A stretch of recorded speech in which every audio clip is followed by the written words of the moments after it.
कोपरगाव तालुक्यातील करंजे शिवारात राहत्या घराजवळील विहिरीमध्ये पडून एका 27 वर्षीय तरुणाचा दुर्दैवी मृत्यू झाल्याची घटना आज बुधवार दिनांक 13 मे रोजी सकाळी 10 वाजण्याच्या सुमारास घडली आहे.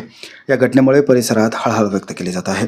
प्राथमिक माहितीनुसार मय्यत संदीप पुंजाराम डोके हे आज सकाळी घराजवळील विहिरीमधील पाईप काढण्याचं काम करत होते. त्यावेळी घरातील इतर सदस्य शेतात गेले होते. काम सुरू असताना अचानक त्यांचा तोल जाऊन ते विहिरीत पडले.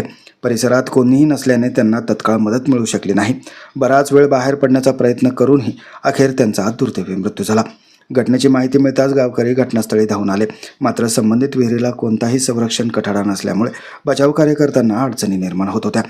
त्यानंतर कोपरगाव नगरपालिका प्रशासनाचे बचाव पथक घटनास्थळी दाखल झाले. प्रमोद सिंगर, विशाल कासार आणि प्रशांत शिंदे या आपत्कालीन बचाव पथकातील कर्मचाऱ्यांनी मोठ्या शर्तीने विहिरीत उतरून संदीप डोके यांना बाहेर काढले. दरम्यान मृतदेह शवविच्छेदनासाठी कोपरगाव ग्रामीण रुग्णालयात पाठवण्यात आला असून पुढील कारवाई सुरू आहे.